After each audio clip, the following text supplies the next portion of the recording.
In this video, I want to define a kernel and talk about the kernels of homomorphisms. Let's let f go from G1 to G2, where G1 and G2 are groups, be some homomorphism. The kernel is denoted by KER of f, and it's defined as all of the elements in my first set in my domain, such that f of x is equal to E2. So it's essentially what stuff maps to the identity. Which elements in G1 map to the identity in G2. Let's start by considering the homomorphism f going from the integers to Z3, defined by f of x equal to x mod 3. So I want to know what kind of stuff maps to the identity. Well, if I think this through, the identity maps to the identity always. I proved that in the last video. 3, because 3 mod 3 is 0. 6 mod 3 is 0, 9 mod 3 is 0, etc. In addition, -3, -6, -9, etc. So in this case, the kernel of f would be all of the multiples of 3. And there's nothing unique here. If we change this 3 to any other number, like 7, the kernel of f would be all multiples of 7. Let's consider the homomorphism from the integers to the integers, defined by f of x equal to 5x.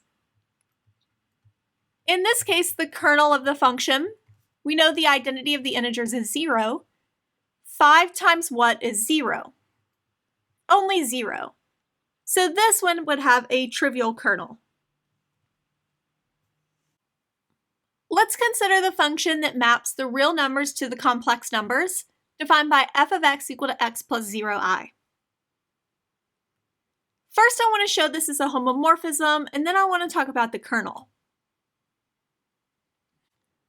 To show it's a homomorphism, we know that R is an additive group, so I need to start with f of x plus y.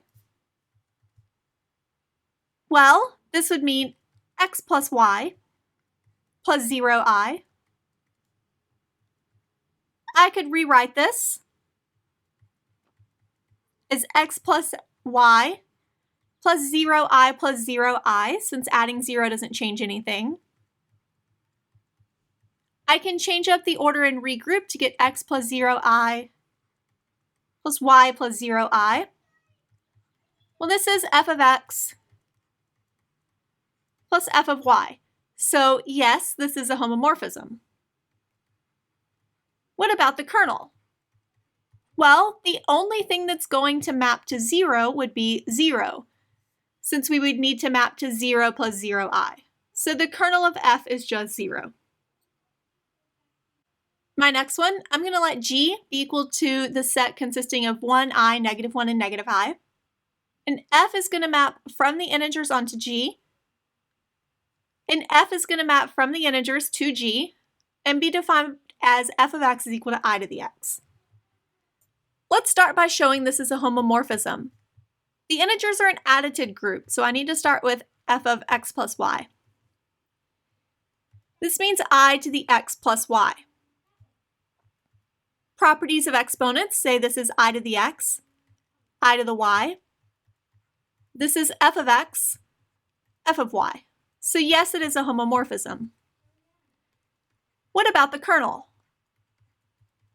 Well, the identity is 1. So we need to know I to what power is equal to 1.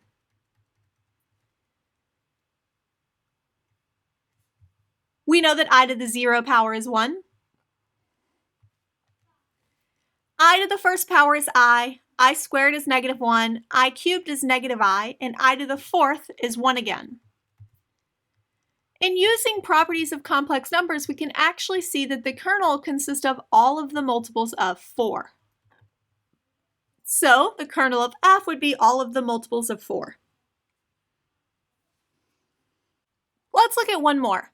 F going from r star to r positive, f of x is equal to the absolute value of x. Well, r star and r plus are both multiplicative groups. So I need to look at f of xy. This is the absolute value of xy. We know from real numbers that I could take the absolute value of each of these and multiply them. So this is f of x, f of y. So yes, this is a homomorphism. What is the kernel of f? Since this is a multiplicative group, my identity is 1.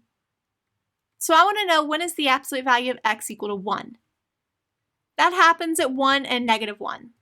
So my kernel consists of the numbers 1 and negative 1.